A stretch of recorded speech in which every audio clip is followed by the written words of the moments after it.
Bonsoir à tous. Je vous remercie d'être là ce soir. Juste un petit mot d'introduction et je laisserai la parole à ma collègue Marie-Amélie et aux intervenants de ce soir. Donc, juste pour recontextualiser un tout petit peu le webinaire de ce soir, donc il est organisé dans le cadre de la CISM, des semaines d'information pour la santé mentale que nous organisons chaque année en Corse. Et cette année, le thème, c'est En mouvement pour notre santé mentale. Donc, on a voulu faire un lien entre ces thématiques de sport, d'environnement, d'éco-anxiété et de santé mentale. Ça nous paraissait très important d'en parler. Et puis, à titre d'information, nous avons aussi en projet pour le début d'année 2025 de proposer une formation sur l'exposome à destination des professionnels. Donc ça, on fera passer bien sûr l'information très largement de façon à ce que tout le monde puisse y participer si ça intéresse. Et voilà. Je souhaitais aussi remercier nos deux intervenants de ce soir, Monsieur Christophe Dicaro et Madame Lisa Bonal. Et je vais vous laisser la parole, vous souhaiter une bonne intervention, un bon webinaire. Et je laisse la parole à ma collègue Marie-Amélie pour vous présenter comment vont se passer les choses. Merci beaucoup. Merci. Merci Céline. Bonsoir à toutes et à tous. Donc voilà, on va écouter deux interventions dans un ordre. Alors avec Christophe Dicaro en premier lieu, qui est donc philosophe et qui va intervenir sur sport en plein air, une démarche à la quête de soi. Donc c'est une intervention après laquelle on va avoir un temps de questions qui sera dédié. Et une deuxième intervention donc de Madame Lisa Bonal, qui est éco-infirmière et qui va présenter une communication sur agir, est-ce la clé pour diminuer son éco-anxiété? Un temps de questions sera aussi dédié après son intervention. Et tout du long de ce webinaire, vous pouvez tout à fait mettre dans l'onglet conversation vos questions qu'on prendra en compte durant le temps d'échange. Et voilà, donc je laisse Monsieur Di Caro commencer sa présentation.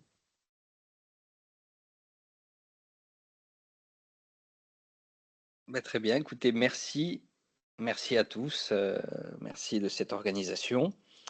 Et c'est un sujet qui est très, très intéressant, hein, et très vaste en attendant, moi surtout en philosophie. Alors, la manière d'aborder cette question, notamment de l'éco-anxiété, comment finalement, par la démarche justement d'aller en plein air, on a coutume de dire, on se vide l'esprit, on se vide la tête, et puis on rééquilibre un petit peu tout ce qui peut être de l'ordre des tensions, etc., etc. Alors, il peut y avoir dans notre approche, dans l'approche qu'on va proposer, deux axes. Le premier axe, ça va être, selon une philosophie antique, hein, les philosophies antiques, à savoir les stoïciens ou encore les épicuriens, quelle a été finalement, lorsqu'on cible des peurs, on cible des craintes, on cible des difficultés, quels sont les mécanismes que les philosophes antiques eh bien, ont pu mettre en place pour justement s'en détacher.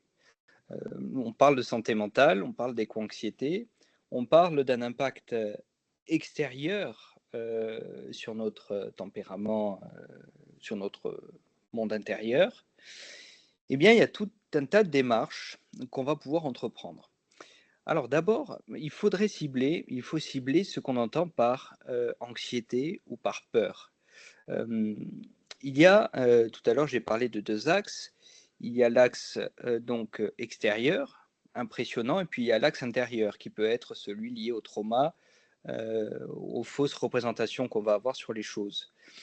Lorsqu'on est dans une peur, dans une crainte, généralement, c'est quelque chose qui n'existe pas vraiment, ou du moins à l'instant T.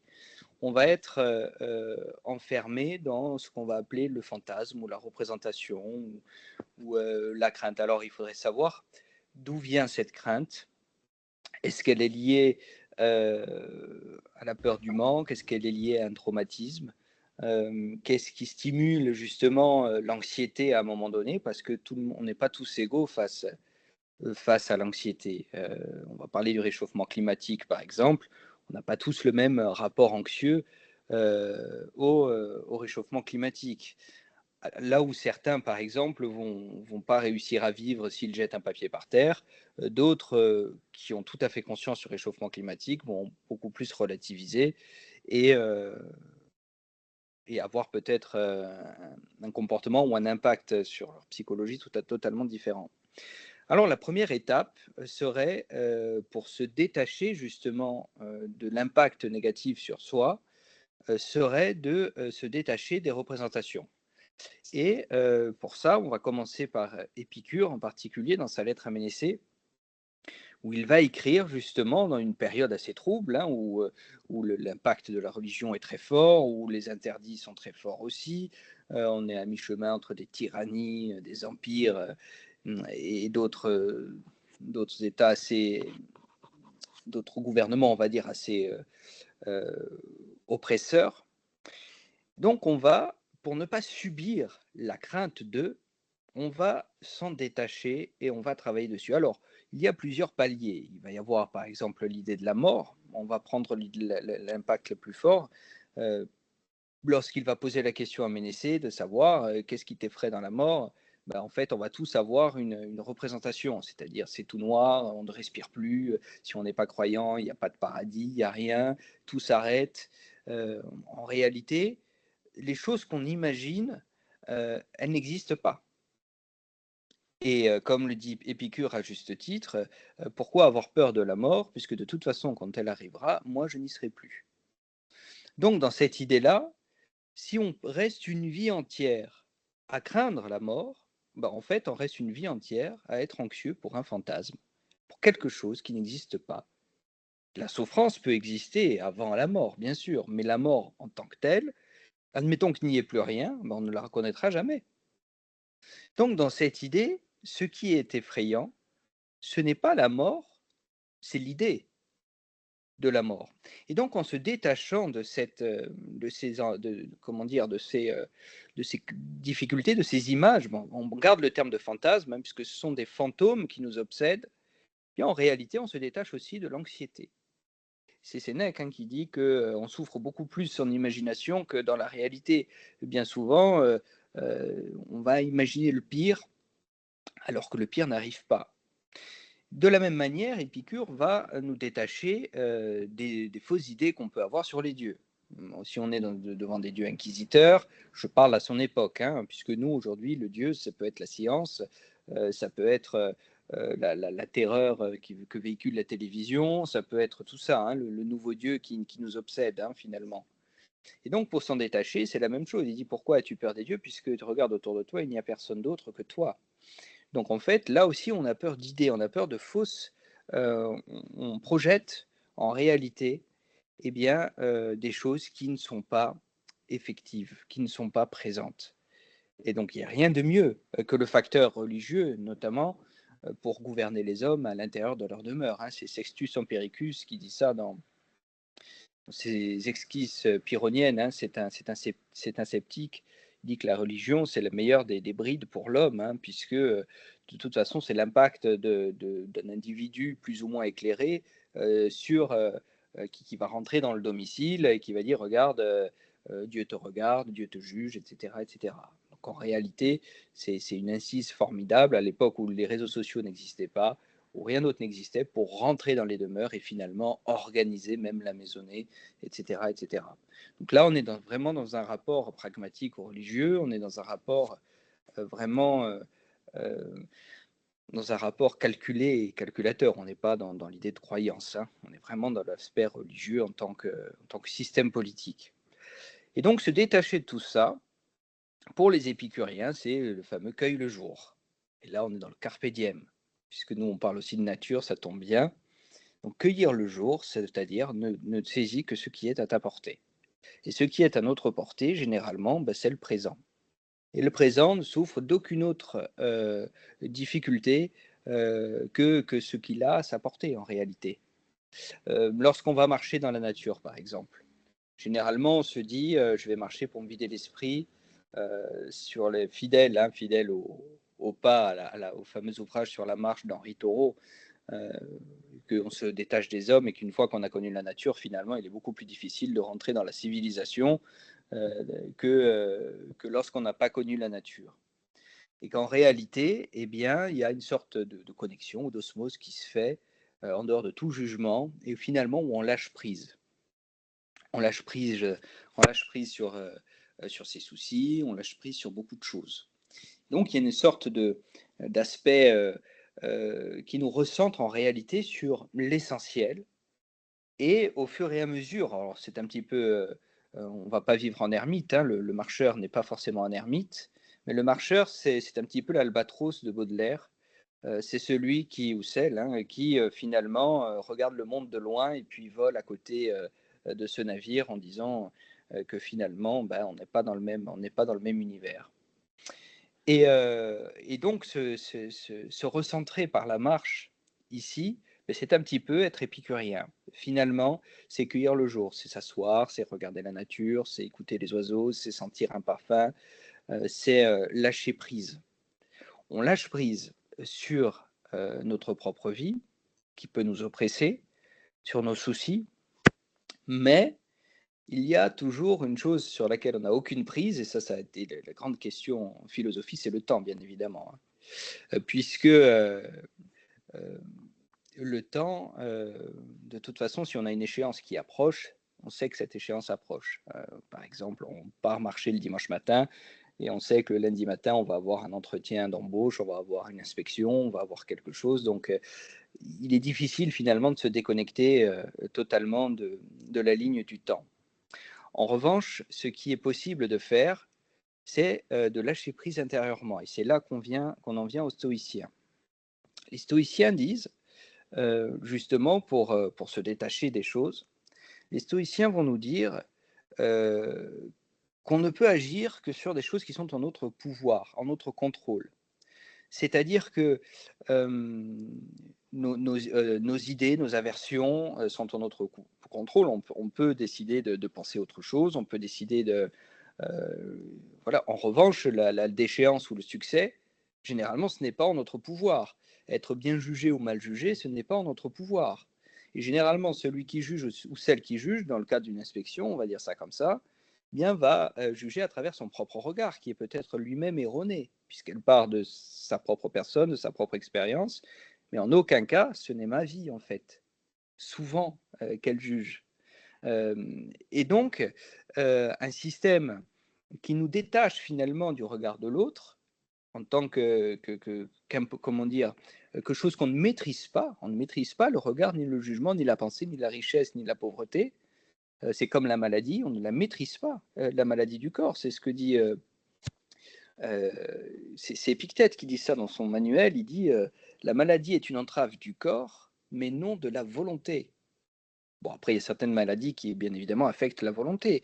Mais en règle générale, ma volonté est toujours intacte, peu importe ce qui se passe autour de moi. Le monde peut s'écrouler, on peut être déchu, que ma volonté est intacte, personne ne la touche. Et c'est à partir du moment où on arrive à se détacher du regard ou du jugement ou de la crainte de l'autre, que finalement on se retrouve en soi, c'est-à-dire qu'on ne perd pas son assiette, pour reprendre les termes d'Épictète. Et dans ce sens, on a un tas d'exemples. Hein.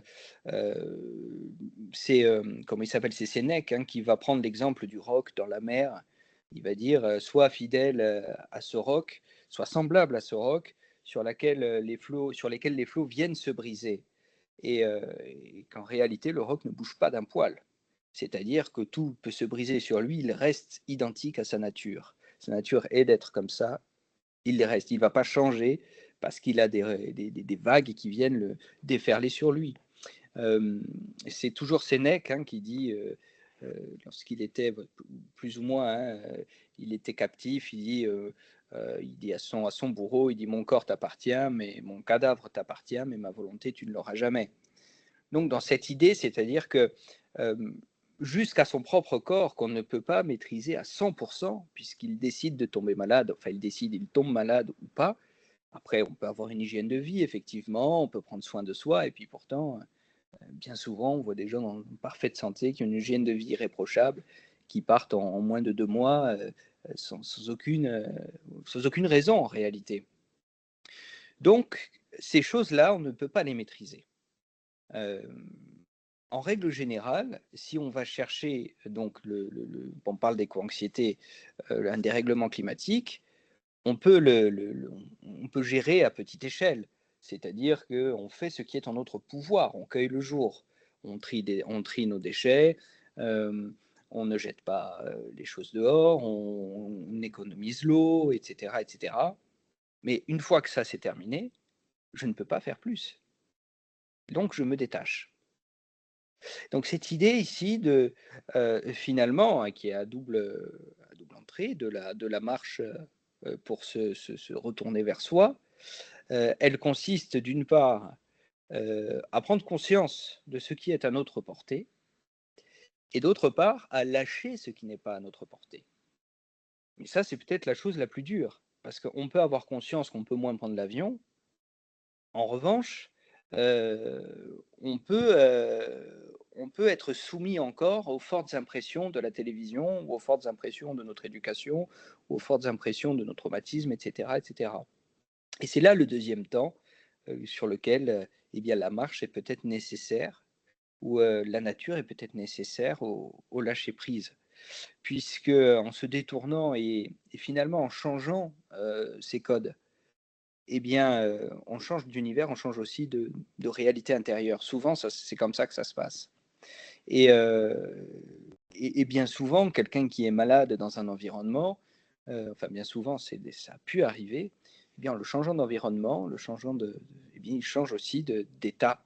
C'est-à-dire qu'il est moins malade, ou peut-être plus, ou peut-être moins dépressif, ou peut-être parce qu'il a d'autres codes en réalité qui le maintiennent en vie et finalement qui lui changent sa réalité intérieure.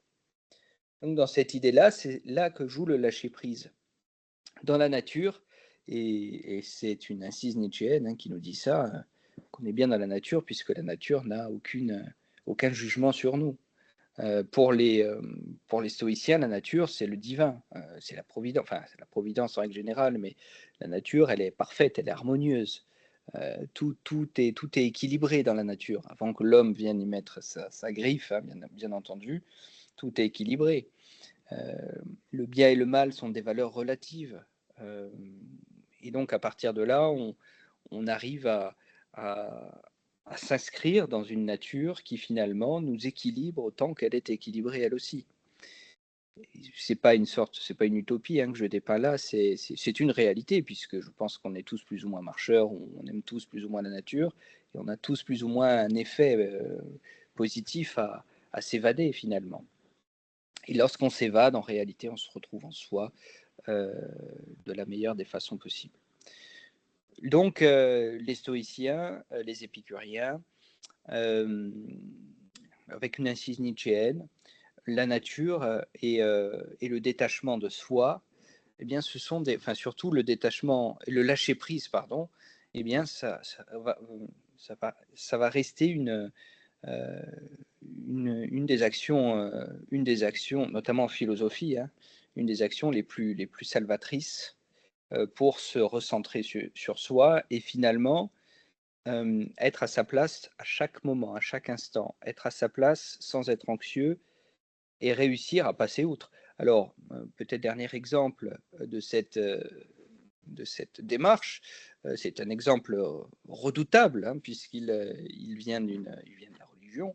On va parler de la passion chrétienne, la passion du Christ par exemple, que j'ai souvent identifié au stoïcisme, qui est ce chemin sur la Via Dolorosa, ce chemin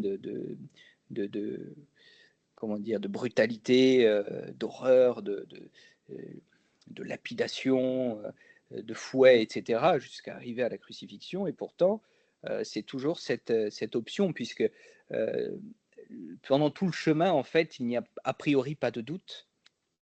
Il y a de la douleur, mais il n'y a pas de doute. C'est ce qui fait que finalement, le lâcher-prise sur le monde qui nous entoure nous permet d'avancer, même si parfois c'est un petit peu douloureux, effectivement, nous permet d'avancer jusqu'à nous épanouir nous-mêmes et puis accomplir ce qu'on doit accomplir dans notre, dans notre projet, dans nos projets respectifs. Donc cette idée, fais ce que doit, advienne que pourra, hein, comme disent les jésuites, eh bien reste une solution, je pense, enfin une piste à explorer, euh, notamment, et du moins en philosophie, sur le lâcher-prise. Puisque, en règle générale, l'un des objectifs de la philo, c'est de découvrir une vérité ou la vérité, ou du moins essayer d'en discuter, puisqu'il n'y a pas de vérité, hein, sinon on est dans le dogme, et ce n'est pas l'objet de la philo. En revanche, c'est d'arriver à à se détacher de ce qui est étranger à nous, ce qui nous aliène, comme nous dirait Marx, ce qui nous aliène finalement, pour retrouver quelque chose de plus neutre, de plus vrai. Descartes l'a fait. Pourtant, Descartes, un mathématicien hors pair, dans son discours de la méthode, il est parti du principe qu'il a proposé une méthode justement pour déconstruire tout ce qu'on avait construit en nous. Il va prendre l'exemple d'une ville, Descartes, je crois que c'est dans son livre 4 du discours de la méthode, il va nous dire, voilà, votre monde intérieur, en gros, tout ce qu'on sait à l'instant T, c'est à l'image d'une ville. Mais c'est une ville qui a été construite par différents architectes. C'est-à-dire qu'il y a vos parents, il y a les enseignants, il y a les amis, les oncles, les tantes, etc. Et chacun est venu porter un petit peu d'éducation, de rigueur à notre façon d'être. Et dit donc ça donne une ville disharmonieuse. C'est comme s'il y avait 15 architectes avec des avis différents qui à un moment donné vous ont façonné. Et puis vous arrivez à un moment donné dans la vie, vous dites mais est-ce que ces connaissances, est-ce que ces interdits, je les tiens de moi, ou est-ce que ce sont des choses que j'applique sans forcément les avoir expérimentées. Donc Descartes préconise de tout raser et de tout reconstruire. C'est pour ça qu'il va abandonner la scolastique et qu'il va abandonner, c'est quand il était dans sa période militaire, il a dit, bon voilà, moi j'abandonne tout ce que j'ai appris et puis je reconstruis par moi-même. Bon, bien sûr, ce qu'il a appris lui a donné une base extraordinaire pour pouvoir repartir de zéro, mais c'était son approche. Et à partir de là, ben, tout ce qui s'est façonné à travers de fausses représentations, ou des représentations liées à de l'anxiété, liées à de l'impression, liées à du sensible, eh bien, il va s'en détacher justement pour monter sur du rationnel, scientifique, mathématique. Et voilà comment finalement le cartésianisme va arriver. Le cartésianisme, ce n'est pas l'absence de croyance ou de divin ou quoi que ce soit. Le cartésianisme, c'est repartir sur une base rationnelle euh, par rapport à ce qu'on a pu apprendre et qui nous a finalement façonné de manière négative, ou du moins anxieuse ou anxiogène dans notre vie de tous les jours. Donc voilà, plus ou moins, je ne sais pas combien on est de temps là, ça doit faire déjà un petit quart d'heure, je pense. Peut-être pas monopoliser trop la parole, mais plus ou moins c'est ce que je voulais dire aujourd'hui, hein, ce que je voulais vous présenter comme réflexion. Et peut-être terminer bon, sur cette fameuse allégorie qu'on connaît tous, enfin je suppose, hein, l'allégorie de la caverne, qui est euh, comment ne pas subir l'extérieur, c'est justement prendre conscience de sa réelle capacité à penser par soi-même. Et c'est-à-dire, comme dirait Kant, c'est de sortir de l'état de tutelle dont on est nous-mêmes responsables. Donc, qu'est-ce que les lumières? L'allégorie de la caverne, c'est cet esclave enchaîné, mais il est enchaîné à quoi? À ses représentations, puisque les grandes ombres projetées sur un mur, quand ils sont enchaînés au fond de la caverne, ce ne sont que des représentations, ce ne sont que des craintes de personnes qui sont situées à la phase intermédiaire et qui font passer des objets devant des flammes dont l'ombre en fait se décuple, et ils ont l'impression que ce qui est anthropomorphe en fait ce sont des dieux géants qui peuvent les punir, etc. Donc cet esclave brise ses chaînes, il monte, il voit déjà qu'il y a des gens un peu plus éclairés qui, qui envoient des ondes négatives, on va dire, à ceux d'en bas. Il continue d'avancer, il sort de la caverne, et puis là, il voit les choses par ses yeux. Il dit, en réalité, tout ce à quoi j'étais enchaîné avant, je peux m'en détacher et penser par moi-même et voir par moi-même. Il redescend dans sa caverne, il va le dire à tous ses amis, puis ses amis vont le tuer, hein, vont l'assassiner. parce qu'ils les remettront en question, etc., etc. Et ils bousculent, hein, c'était les griefs qu'on faisait à Socrate, hein, quand on disait, on l'accusait de corrompre la jeunesse ou de bousculer la cité, etc., etc. Et donc la cité va condamner Socrate. Bon, l'allégorie, on l'a plusieurs éléments, mais c'est avant tout quitter le monde sensible, qui est celui du fond de la caverne, sous-entendu que le monde sensible, c'est un monde relatif, puisqu'on n'a pas tous la même sensibilité. En préambule à cette intervention, on a parlé du différents rapports à l'anxiété qu'on pouvait avoir sur un même sujet. Eh bien, le monde sensible, et par définition, c'est ce que dit Descartes aussi, hein, est quelque chose qui peut nous tromper, mais sans se me trompe, puisqu'on n'a pas tous chaud au même moment, on n'a pas tous froid au même moment. Et puis, on ne va pas tous recevoir ou percevoir les choses de la même manière. Et donc, la seule façon d'être sur un pied d'égalité, c'est de monter à l'intelligible. Et l'intelligible, généralement, c'est quelque chose qui va dégrossir tout ce qui nous enchaînait à nos fausses représentations, hein, fausses idées sur la mort, pour reciter Épicure, et qui en réalité bien, nous permet de vivre beaucoup plus sereinement après avoir lâché tout ce qui était étranger à nous. Et donc se recentrer, retrouver l'unité dans le rapport au monde, dans son rapport au monde, c'est une bonne façon, rationnellement, hein, toujours avec rationalité, et bien de s'épanouir et d'être beaucoup plus, comment dire, beaucoup plus réceptif au réel, beaucoup plus qu'au fantasme. Et enfin, donc l'idée de la marche, hein, ça c'est Henri Thoreau, hein, Henri Thoreau qui était pas un révolutionnaire, mais il a fait de la prison parce qu'il refusait de payer ses impôts. Enfin bon, c'était vraiment quelqu'un qui était anti-système. Henri Thoreau il a écrit aussi un traité sur la guerre civile. Enfin bon, lui trouvait dans la nature son élément primordial, hein. C'est lui qui a écrit Walden, hein, Into the Wild.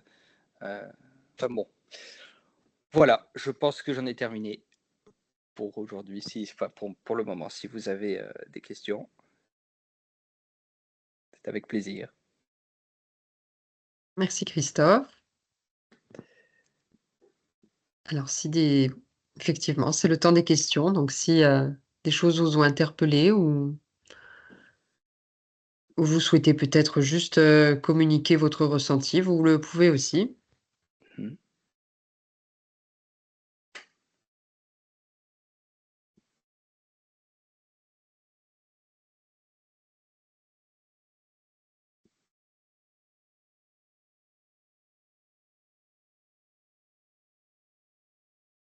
Bon.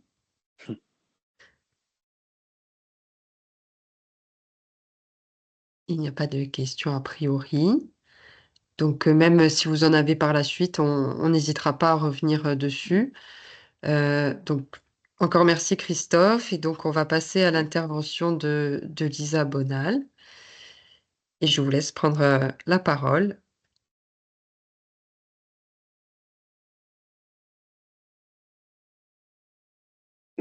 Merci beaucoup et merci Christophe pour la présentation. Moi, j'avais prévu un petit diaporama, donc je vais essayer de le mettre. Je ne sais pas si ça va marcher.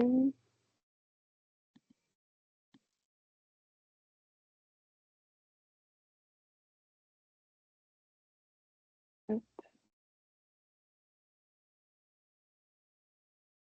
Est-ce que là, vous voyez quelque chose? Oui. Oui. Oui, Ouais. Vous voyez le diaporama? oui, oui. Ok, super. Bon, mais moi, je vous vois plus par contre, donc n'hésitez pas non plus à me solliciter si jamais il y a des questions. Donc du coup, moi, je vais reprendre un petit peu quelques notions que vous avez dites aussi, Christophe. Après, d'un point de vue, on va dire, beaucoup plus général. Mais je passerai vite sur certaines diaporamas parce que je savais pas trop aussi comment ça allait se construire. Donc j'avais aussi mis d'autres éléments. Pour me présenter un petit peu, donc moi je m'appelle Lisa Bonal, je suis sur Toulouse et je suis éco-infirmière. Donc, qu'est-ce que c'est éco-infirmière? Donc comme vous l'aurez compris, c'est plus par rapport à l'environnement et pas par rapport aux économies, comme on pourrait se demander. Donc je suis infirmière de formation, j'ai fait mes années d'infirmière et en fait, je pense que, ben, concrètement, moi, j'étais, éco-anxieuse, hem et donc j'ai voulu aussi, on va dire, redonner du sens à mon travail et donc j'ai cherché un petit peu comment je pouvais, lier l'environnement avec mon métier d'origine qui est la santé. Donc j'ai travaillé principalement dans le milieu pédiatrique, aux urgences pédiatriques et mes questionnements, c'était beaucoup autour des déchets, notamment, ben, le nombre de déchets, qu'on utilise, et les déchets à usage unique à l'hôpital, mais aussi les pathologies, chez les enfants qui étaient, bah, principalement les pathologies respiratoires qui me posaient beaucoup de questions. Pourquoi, bah, il y a autant de maladies? Donc je travaillais au début sur Paris, donc il y en avait beaucoup. Pourquoi il y a autant d'enfants qui souffrent d'insuffisance respiratoire et qui reviennent? Et pourquoi, en fait, on n'essaie pas de chercher l'origine? Parce que en fait, on moi, c'était ce côté-là qui me posait problème. J'avais envie d'aller plus loin, de trouver l'origine, de la maladie et pas seulement rester sur le curatif, mais aller, plutôt sur le préventif. Donc voilà un petit peu pour, éco-infirmière. Donc j'ai fait une formation en plus, sur la santé environnementale là-dessus, mais si jamais, je pourrais en rediscuter après si ça intéresse les gens. C'est bon, ça passe bien? Vous voyez, correctement? Oui, OK, parfait. Oui. Donc, j'ai voulu refaire un petit point aussi sur, la santé environnementale. Finalement, qu'est-ce que c'est? Quand on parle de santé environnementale, on va souvent, aller assez rapidement sur le concept One Health et le concept One Health, donc qui veut dire une seule santé, c'est, finalement que la santé de l'homme est reliée à la santé de l'environnement et à la santé animale. Donc, qu'est-ce que ça veut dire? Ben, ça veut dire que, notre environnement a vraiment une part importante sur notre état de santé. Notre environnement, ça va être tout ce qui nous entoure, donc que ce soit, l'environnement intérieur, mais aussi l'environnement extérieur. Donc en fait, on est obligé d'être, autour de cet environnement. L'environnement, ça va être la qualité de l'air. On sait qu'on respire, une énorme quantité d'air sur toute notre vie. Ça va être aussi toute l'alimentation qu'on va manger au cours de notre vie et bah, tout ce qu'on va boire aussi sur notre vie et on se rend compte que si ces éléments, ils sont pollués, alors forcément ça aura une conséquence sur notre santé et donc on se rend compte que tout ça, c'est lié, que si on impacte un environnement, c'est-à-dire, un endroit avec beaucoup de biodiversité, si on le détruit pour artificialiser, donc construire quelque chose, urbaniser, ça va enlever cette biodiversité. Cette biodiversité servait, bah, peut-être à nourrir d'autres poissons, qui servaient ainsi de suite à peut-être filtrer l'eau et cetera et ça, bah, forcément, ça aura des conséquences sur notre santé. Donc la santé environnementale, c'est essayer d'avoir une vision beaucoup plus globale des choses, et de réfléchir, à ce concept. Enfin, c'est vraiment un concept très vaste et donc c'est vraiment réfléchir à plus loin que les déchets. OK, je fais le tri, c'est très bien, mais en fait, qu'est-ce qui se passe? Comment ce déchet enfin, comment avant d'être un déchet, comment ce produit est arrivé entre mes mains? Qu'est-ce qu'il a fallu? Est-ce qu'il a fallu utiliser des ressources naturelles et cetera? Comment, bah, il a fallu peut-être le transporter, mais c'est derrière aussi qu'est-ce que il va finir où finalement ce déchet? OK, on le jette, on le voit plus nous, mais derrière ça a une conséquence. Donc voilà, c'est vraiment réfléchir à cet aspect global et bah, c'est très intéressant, mais du coup, ça demande beaucoup de réflexion et de remise en question aussi finalement.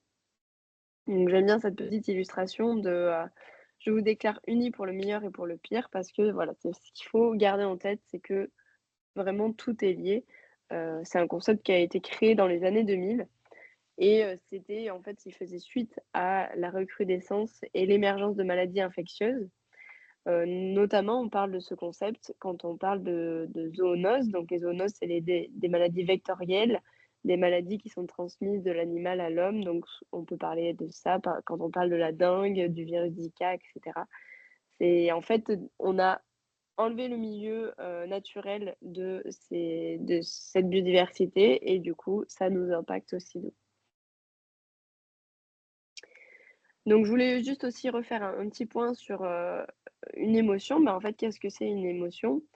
Donc c'est une réaction qui est soudaine et brève de notre organisme, qui est déclenchée souvent par un stimulus, donc caractérisé par des réponses cohérentes cognitives, physiologiques et comportementales. Donc on peut avoir bien sûr plusieurs émotions et donc toutes ces émotions nous servent aussi à nous permettre d'agir pour la suite. Donc par exemple, le fait d'avoir peur, peut-être que ça va aussi nous protéger d'une certaine façon. Le fait de sourire, ça va favoriser aussi d'autres choses comme par exemple la détente, la relaxation. Souvent, le sourire, ça a un effet miroir, c'est-à-dire que quand on voit quelqu'un sourire, on a plutôt envie de lui sourire plutôt que de lui crier dessus. L'anxiété, donc qu'est-ce que c'est? L'anxiété, finalement, ça va être une émotion, mais qui est plutôt désagréable et qui va combiner des facteurs physiques, donc par exemple de la tachycardie, une respiration difficile, des sueurs, des tremblements et des pensées anxieuses. Donc là, on aura plutôt cette dimension cognitive, donc ça peut être des inquiétudes, une obsession, des doutes et des craintes. Et donc tout ça, c'est une réaction émotionnelle qui peut également accompagner le stress. Donc le stress, c'est une réaction de l'organisme. Donc quand l'organisme fait face à une demande d'adaptation, on essaie de réagir. Donc le stress, il y a du stress qui est positif, hein, ça peut nous aider par exemple à réagir face à une situation ou avant un examen par exemple, ça c'est du stress plutôt positif. Mais quand il est chronique, ça peut, heu, ça peut être une émotion, enfin une réaction qui peut causer des problèmes sur le long terme. Donc au sein de la population, en fait, ben, on se rend compte qu'il y a beaucoup de personnes qui présentent des troubles anxieux sévères. Selon la HAS, il y a 15 des adultes de 18 à 65 ans et hem et 21 en présenteront au cours de leur vie. Donc ça, les chiffres, c'est sur une année donnée et selon l'OMS, pendant la crise du covid, elle a augmenté de 25. Donc ce risque a augmenté de 25. Et quand on parle d'éco-anxiété, ça touche 58 c'est souvent les jeunes qui sont impactés. Donc les 16-25 ans, chez les 16-25 ans, ça touche 58 et qui se disent, très, voire extrêmement inquiets. Donc ça me permet de rebondir sur, qu'est-ce que c'est l'éco-anxiété? Donc l'éco-anxiété, c'est un terme qui est apparu pour la première fois il y a 25 ans et qui évoque un sentiment d'inquiétude chronique qui est suscité par la crise environnementale. Donc c'est une angoisse qui est rationnelle parce que c'est basé sur des faits qui sont réels, et c'est confirmé par des études scientifiques. Et cette anxiété, donc c'est une anxiété, d'anticipation qui va toucher, du coup, comme je l'ai dit tout à l'heure, particulièrement les jeunes parce qu'ils vont réfléchir à leur avenir et se dire, «Qu'est-ce qui va se passer, en fait, dans mon futur?» Donc c'est pas, une maladie, c'est pas considéré comme une maladie mentale, mais elle peut parfois évoluer vers des pathologies, réactionnelles comme la dépression, les troubles anxieux, si on n'agit pas et si on reste, dans cette phase de dépression, quoi. On va revoir tout à l'heure les différentes phases qu'il peut y avoir. Donc je voulais aussi parler de ce terme. Je suis désolée, la qualité de l'image est pas terrible, mais c'était, aux années 1900 en même temps. Donc ce terme, la solastalgie, qu'est-ce que ça veut dire? C'est pas on pourrait se dire, c'est la nostalgie du célibat, mais ce n'est pas ça. C'est, en fait, formé du latin solatium. Solatium, ça veut dire le réconfort, le soulagement, et du suffixe algie, donc par rapport à douleur. Donc le terme, il s'est inspiré du mot nostalgie. Et donc, ce qui veut dire que c'est être privé du réconfort de se sentir en terrain connu. Celui qui ressent de la solastalgie, il a un peu le mal du pays, on pourrait dire. Donc, c'est un terme qui a été créé en 2003 par un philosophe australien qui s'appelle Clint Halbridge. Et donc, en fait, c'est vraiment la détresse liée à la perte d'un environnement à cause du dérèglement climatique. C'est vraiment ce sentiment de mal-être face à ce qui a été déjà perdu, donc la destruction du paysage, des écosystèmes, de la biodiversité. Par rapport à l'éco-anxiété qu'on vient de voir, donc là, c'était la peur du futur. Là, finalement, c'est un peu de la peur du passé, c'est-à-dire de voir que bah, allez, avant, c'était comme ça et ça ne le sera plus jamais. Donc là, c'est pour ça que j'ai pris l'exemple de la mer de glace à Chamonix, où en fait, on voit bien que ben, la mer de glace, petit à petit, il n'y aura plus du tout de mer de glace et il restera peut-être qu'un petit peu de glacier en haut et c'est tout, quoi.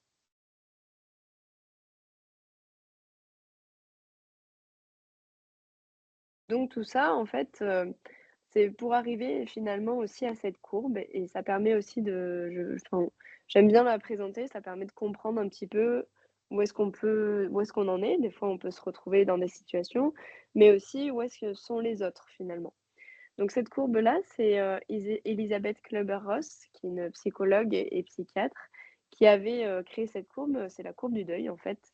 Et, en fait, elle a été reprise et par rapport au changement climatique et par rapport à l'éco-anxiété notamment, qui s'appelle l'étape du changement. Hem et donc c'est, pour montrer un petit peu, bah, ce qu'on peut ressentir. Tout être humain peut ressentir ces différentes étapes lors d'un deuil et finalement, bah, faire, une croix sur, ce qui était avant, c'est un peu un deuil aussi, hein. Donc là, en fait, il y a 4 phases qui sont représentées, il y a 4 différentes couleurs. Donc la première couleur qui est, rouge, c'est la première phase, donc la première phase qu'on appelle le choc. Donc la première étape, ça va être le déni. Le déni, ça va être un mécanisme de rejet, qui est souvent là pour, se protéger soi. Donc, en exemple, par rapport à la crise, environnementale et tout ce qu'on peut entendre chez certaines personnes, ça peut être une personne qui dit, «Oh mais de toute façon, il a toujours fait chaud, l'été», par rapport à une canicule, par exemple. La deuxième étape, ça va être, de la colère, de la peur. Donc ça va être plutôt un refus de la situation, heu, mais l'information a été enregistrée quand même. Donc ça peut être quelqu'un qui va vous dire, «Bon, bah, de toute manière, on va tous mourir».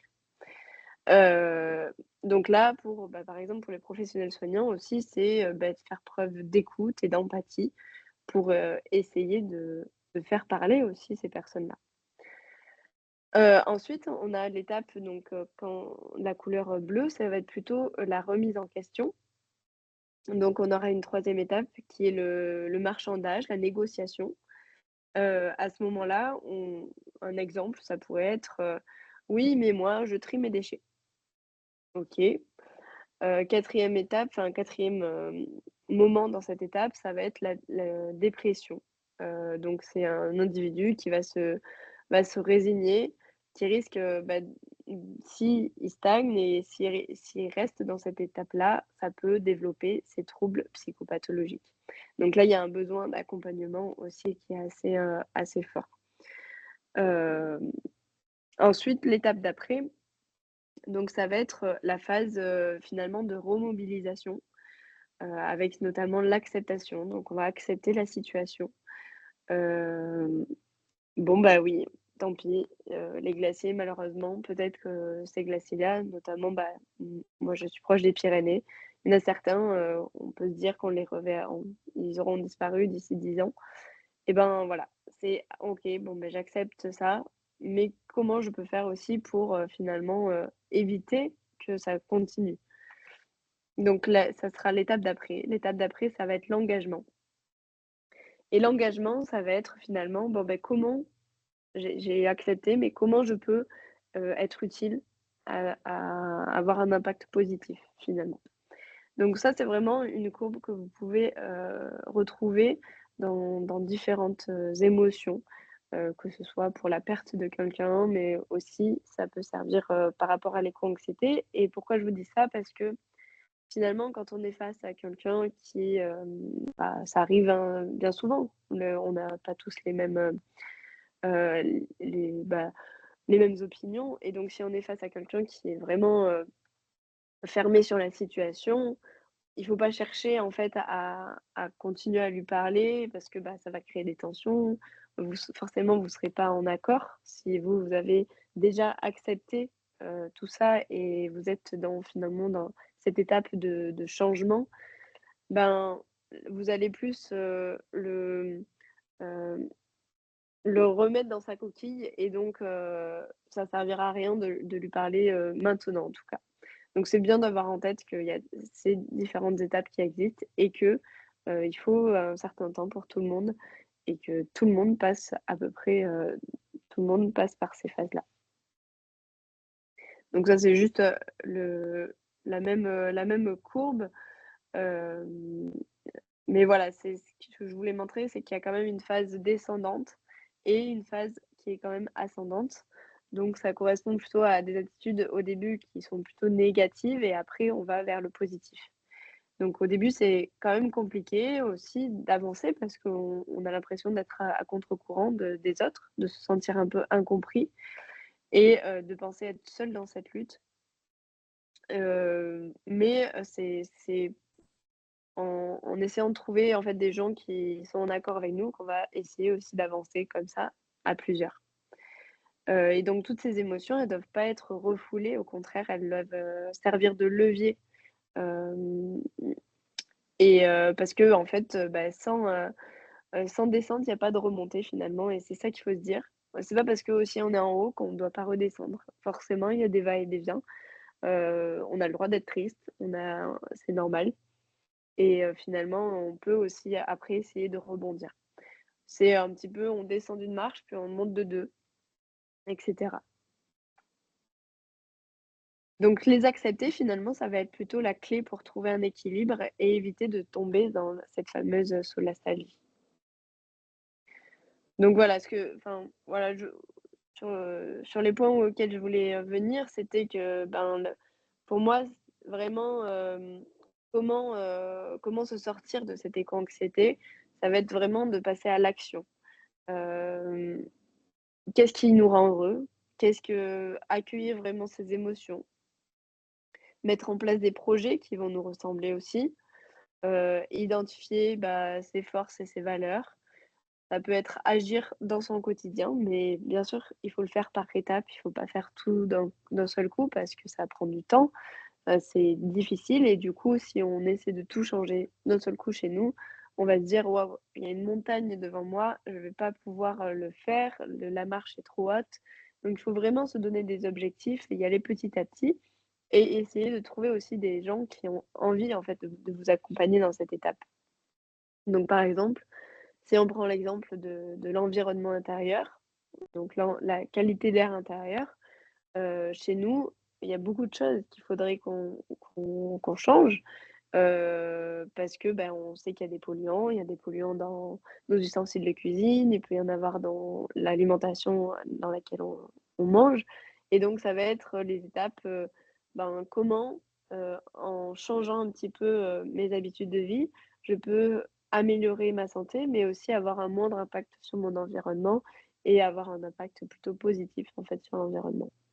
Et comme je l'ai mis, rejoindre une association ou une ONG, c'est vrai que en fait, c'est plutôt de se dire aller vers un groupe qui a un peu les mêmes envies et si on est tout le temps face à des gens qui sont réfractaires, en fait, ça sera compliqué aussi d'aller de l'avant. Donc c'est, finalement essayer de trouver des gens, qui, avec qui on peut construire un avenir. Alors elle s'affiche peut-être pas la photo, c'était juste, une photo d'une poubelle. Et l'idée derrière, c'était de se dire, le «c'était mieux avant», on le met à la poubelle et on accepte le changement. Donc oui, on accepte le changement, mais attention, on fait aussi, pas n'importe quel changement. Donc on essaye de construire le monde de demain et on essaie d'arrêter un peu de vouloir revenir toujours dans le monde d'hier, mais on essaye de construire le monde de demain, mais un monde qui serait peut-être plus vert et auquel on fera attention à tout le monde, donc à l'environnement, aux animaux et en même temps, on fera attention beaucoup plus à nous. Donc moi, ce que je voulais dire par rapport à ça, c'est que, bien sûr, l'environnement, comme a dit Christophe juste avant, l'environnement extérieur a une place, très importante sur notre état émotionnel et en fait, il faut vraiment redonner ce sens à ce qui nous entoure. Bah, aller en forêt, voir en fait, les arbres, comment ils poussent, essayer de comprendre comment ça marche. Il y a plein de choses en fait encore, plein de choses qu'on ne connaît pas, plein d'inconnus et en fait, voilà, c'est de se dire que si on ne prend pas soin de cet environnement-là, forcément derrière ça va aussi avoir des conséquences sur notre santé. Donc c'est essayer de retrouver un petit peu cet équilibre et puis bien sûr aller, dehors, ça fait toujours du bien, être dans la nature, redonner du sens et se recentrer un petit peu sur le moins, mais sur le mieux, donc plus de qualité. Donc comme je l'ai dit tout à l'heure, l'environnement, enfin le changement met du temps, donc il faut être patient. Il faut aussi, accepter, d'être patient et d'y aller par étapes, mais que voilà, la clé c'est aussi, bah, de prendre soin du vivant, c'est aussi de prendre soin de soi. Hem, donc ça va être de réfléchir, par exemple, qu'est-ce que je peux faire à mon échelle, dans mon environnement intérieur? Qu'est-ce que je peux changer?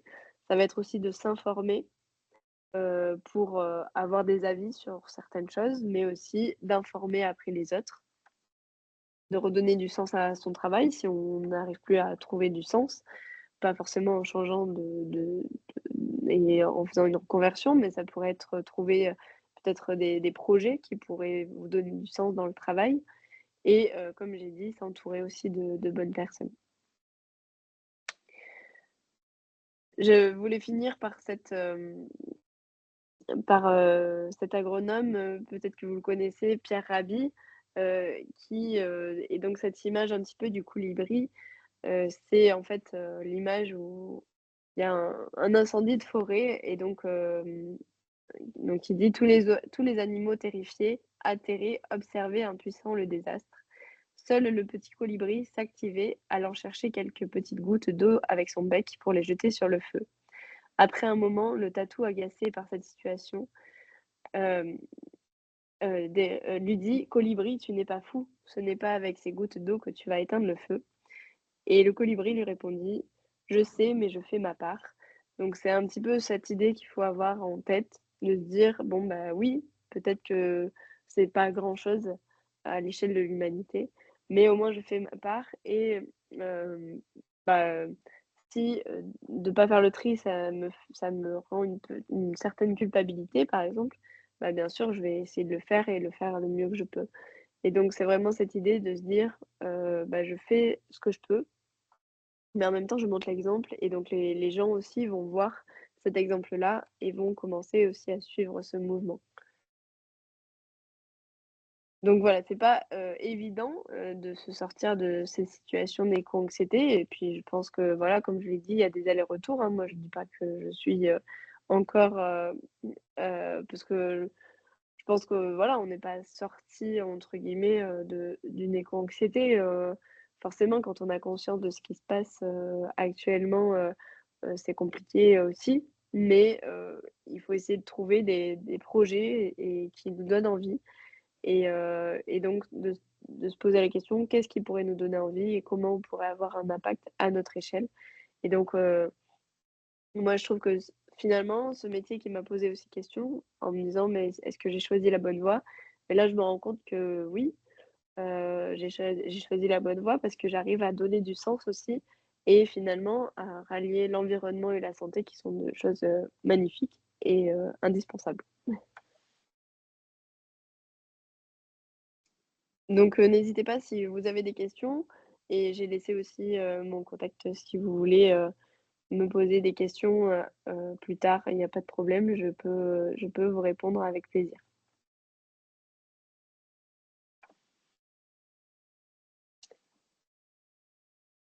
Merci beaucoup, Madame Bonal.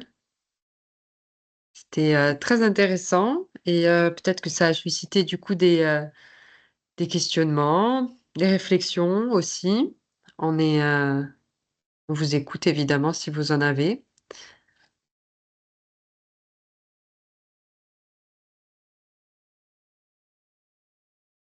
Ah, oui, Sophie.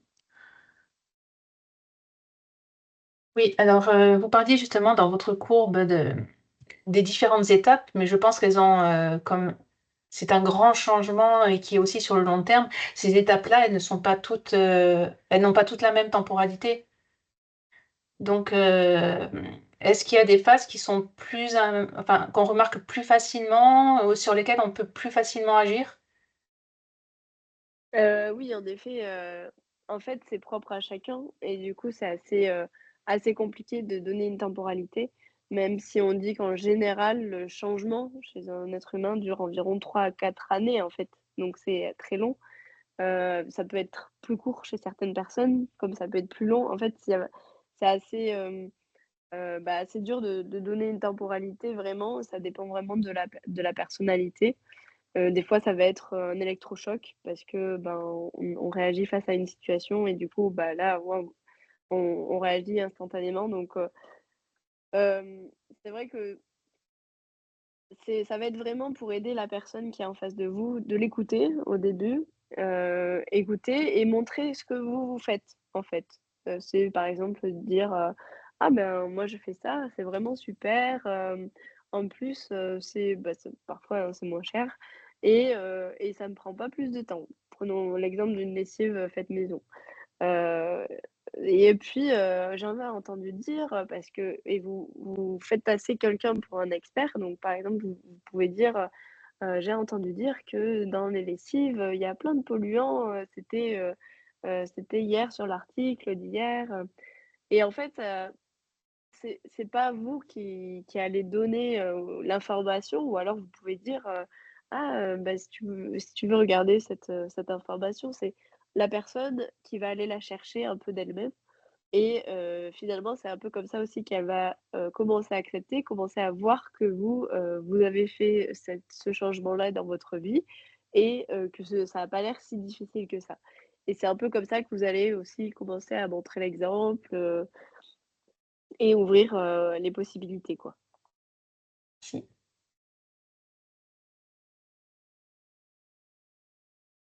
Je crois qu'il y avait une autre question, Célie, peut-être?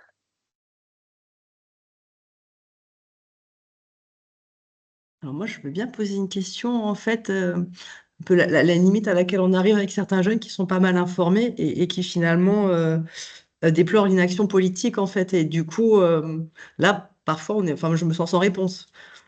À l'ère de l'éco-terrorisme, à côté de l'éco-anxiété, enfin, il y a quelque chose de... Et là, ouais, c'est pas tant l'anxiété liée à l'écologie, mais l'anxiété liée à l'inaction politique, en fait, qui, ouais. Donc, je sais Oui, pas.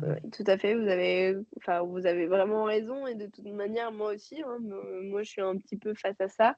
C'est-à-dire qu'on essaie de mettre en place des choses et derrière, ben, ça suit pas. Par exemple, si on prend l'exemple du glyphosate, hein, on sait que les pesticides ont des impacts sur la santé, mais on va réautoriser, le glyphosate pendant 10 ans. Donc c'est vrai que c'est aberrant. Enfin, on se dit, beh, des fois, c'est à ce moment-là que je pense que je fais des allers-retours. C'est-à-dire que, bah, forcément, quand on a ce genre d'informations, on se demande comment on pourrait, un petit peu, ressauter pour, arriver à remonter des marches et encore une fois, bah, ça va être, finalement de continuer ce combat parce que, bah, comme là, on voit, hein, il y a des mouvements et ça commence à vraiment, heu, ce mouvement de santé environnementale à être intéressé, c'est-à-dire, bah, l'assurance maladie qui commence aussi à réfléchir à ces questions-là.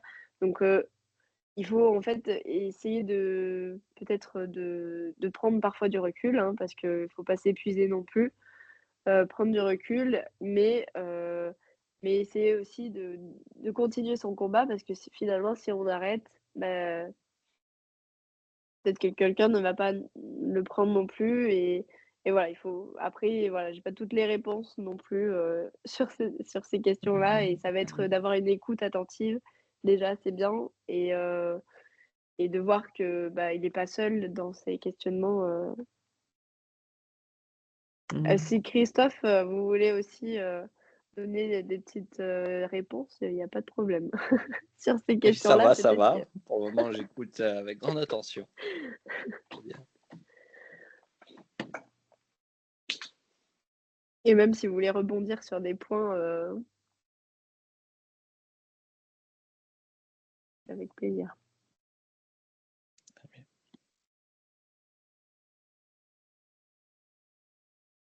Parce que là, du coup, il y a beaucoup de professionnels de santé ou, pas que, Mmh. Moi, je suis éducatrice en prévention, donc pas D'accord. vraiment dans la santé, en fait, ouais. Bah, si, la Mm. prévention, c'est Oui, la santé. oui, prévention, ouais. Ça en fait partie aussi, ouais. Ah bah, c'est le b.a.-ba, hein. C'est la Mm. prévention, on l'a complètement oublié, mais Hippocrate, il parlait d'environnement, lui, dès le début, hein. Donc Mm.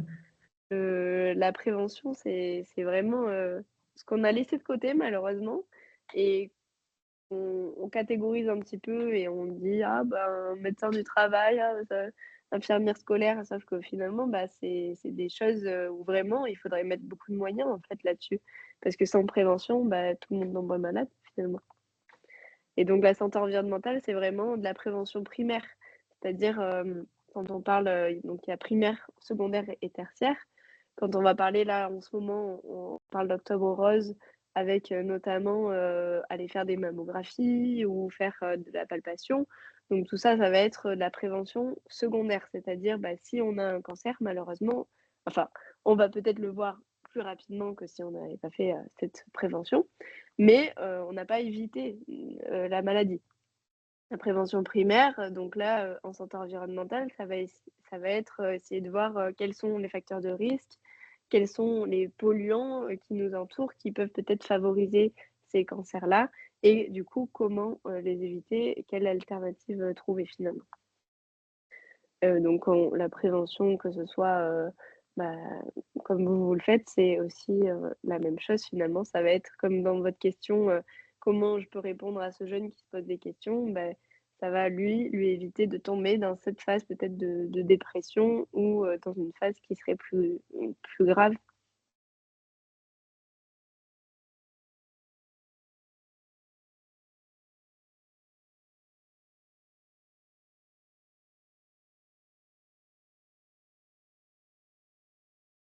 Je sais pas s'il y a d'autres questions?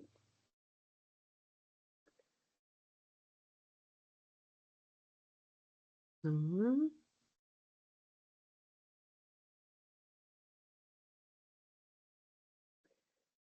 Je ne savais pas. Bien, écoutez, c'est que le propos était clair. Ah Ah, si, il y a quelqu'un ah, qui a levé la main. oui, Claude. Oui, Claude, bonjour. bonsoir. Moi, voilà, excusez-moi, j'ai ma caméra qui ne marche pas. Je n'arrive pas à comprendre pourquoi. Mais en fait, j'ai été donc très intéressée par votre présentation, même par celle de Christophe Di Caro, hein. J'ai un peu mieux compris la deuxième, hein, Christophe. Tu m'excuseras, je ne suis pas très calée en philosophie, Oh, mais il n'y a ça pas m'a de mal. donné envie de... ça m'a donné envie de lire plein Mm. de choses. Non, mais je voulais juste faire une petite remarque. Donc, moi, je suis la directrice des études de la filière sciences de l'éducation à l'Université de Corse. Et dans le public, vous avez quelques étudiantes du master de sciences de l'éducation qui vous écoutent qui vous ont écouté, je pense, avec attention.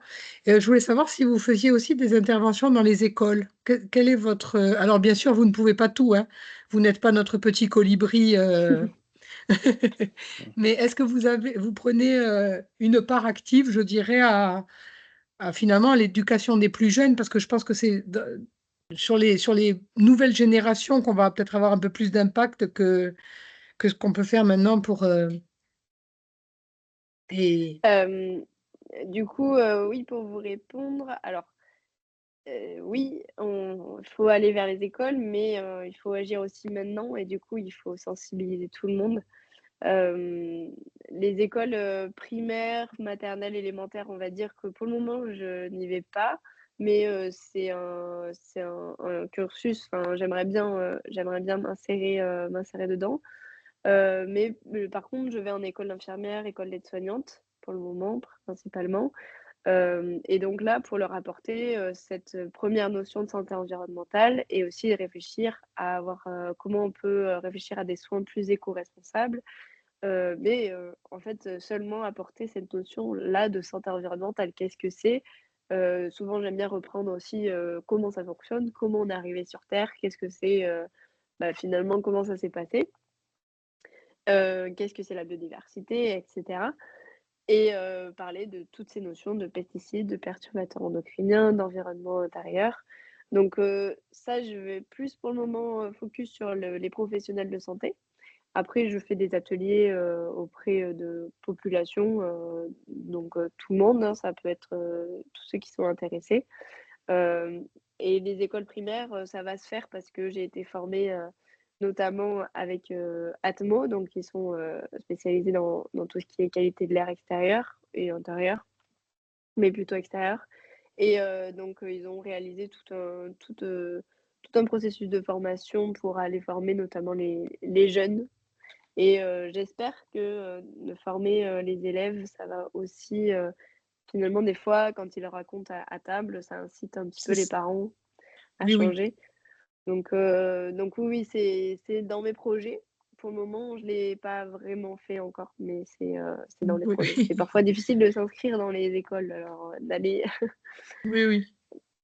Oui, bon, en vrai, c'était un peu un message subliminal pour mes étudiantes de master. S'il y en a une ou deux qui veulent travailler sur la thématique, ça, on ne sera pas trop de colibris. Bon, en tout tout à cas, fait. merci pour vos présentations. Merci. Merci à vous.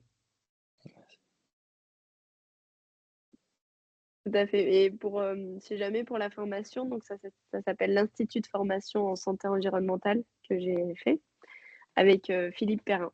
Et si vous voulez regarder, donc Philippe Perrin, c'est le premier éco-infirmier de France. C'est lui qui a créé ce terme, on va dire.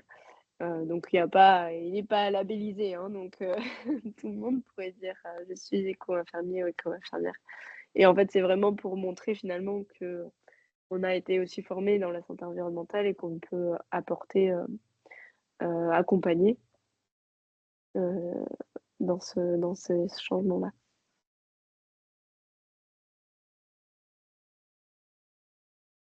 Très bien, merci beaucoup pour ces beaux échanges entre sciences infirmières, santé environnementale et philosophie aussi. Oui, Hem, donc si nous n'avons plus de questions, en tout cas, on peut transmettre, vos contacts aussi aux participants si, admettons, il y a d'autres choses qui viennent par la suite. Et voilà, donc notre rencontre prend fin. Je ne sais pas si, Céline, tu veux rajouter quelque chose ou pas? Hem, Pas mais voilà. forcément, remercier, tout le monde, pour ces échanges riches et ces présentations très intéressantes et puis vous dire, on l'espère, à très bientôt. Comme on le disait en introduction, peut-être sur la formation qui s'ouvrira très bientôt. On ne manquera pas de vous donner toutes les informations en tout cas et on espère vous y retrouver. Très merci bien. beaucoup. Merci beaucoup. Merci à Merci tous. Tout le beaucoup. monde. Merci. Bonne Bonne soirée. soirée. Bonne Merci soirée. et bonne soirée. Merci à Bonne vous. Au soirée. revoir. Au Au Au revoir. revoir. revoir.